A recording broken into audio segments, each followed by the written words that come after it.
나의 첫 번째 카메라는 야시카였다. 아주 오래된 검정색 필름 카메라였고 그 카메라를 가지고 고등학교 내내 사진발을 하다가 어느 대학교에서 주최한 사진대회에서 덜컥 입상을 해버렸다. 당시에 입상을 하는 사람들은 그 대학교 사진학과에 진학을 하면 특혜를 주는 제도가 있었는데 아버지의 강한 반대로 결국 사진학과 입학은 하지 못했다. 여하튼 그때 사용하던 카메라 브랜드가 야시카였고 그래서 나의 기억에 남은 카메라 중에 하나다. 그러던 어느 날 누나가 신기종이라며 새로운 카메라를 들고 왔는데 그 브랜드가 펜탁스였다. 지금이야 별것도 아니지만 당시에 반셔터를 누르면 관호출을 알려주는 표시가 있어서 신기했다. 그러다가 나는 사진대회 입상 이력을 살려서 충무로의 어느 광고회사에서 잠시 일을 하게 되었다. 그때 내가 처음에 사용해본 상업 카메라가 있었는데 정말 솔직하게 카메라의 크기가 좀 큰 옷장만한 카메라였다. 이 카메라 촬영한 것은 다름 아닌 흑백 사진이었다. 당시에는 신문 광고를 위해 사진이 필요하면 실제 사진을 직접 촬영해 사용하곤 했다.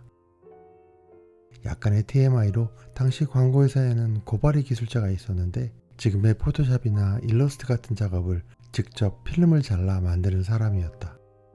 고발의 기술자들은 망점의 각도와 크기만 가지고도 CMYK 구분과 색의 농도 등을 판단할 만큼 숙련된 사람들이었다.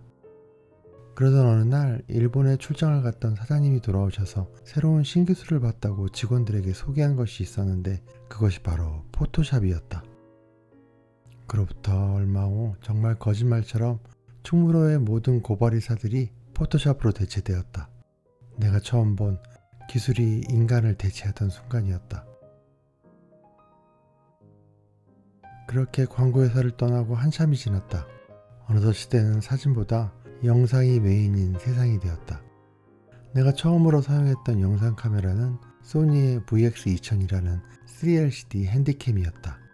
이 무거운 카메라를 들고 신혼여행도 다녀왔다. 생각보다 영상이 재미있었고 그렇게 재미를 느낀 나는 지인의 회사에서 PD150과 170으로 이런저런 소일거리도 하게 되었다. 그러다 스마트폰 세상이 되었다. 특히 아이를 키우면서 언제나 스마트폰으로 사진보다 영상으로 추억을 남겼다.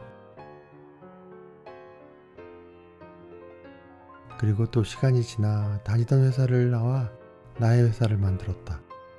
그리고 내 회사의 각종 행사와 샘플 촬영, 홍보용 영상을 만들기 위해 카메라를 구입하기 시작했다. 처음에는 RX100 시리즈로 간단하게 촬영을 하다가 사진과 영상 품질로 인해 A7M3로 변경했다.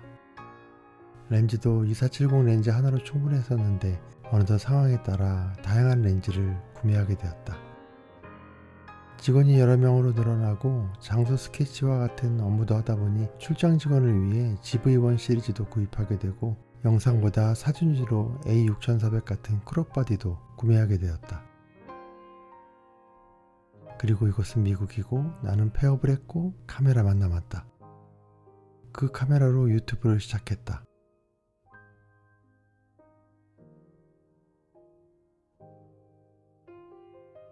일단 GV1은 안정화 기능이 없다는 것이 너무 불편했다.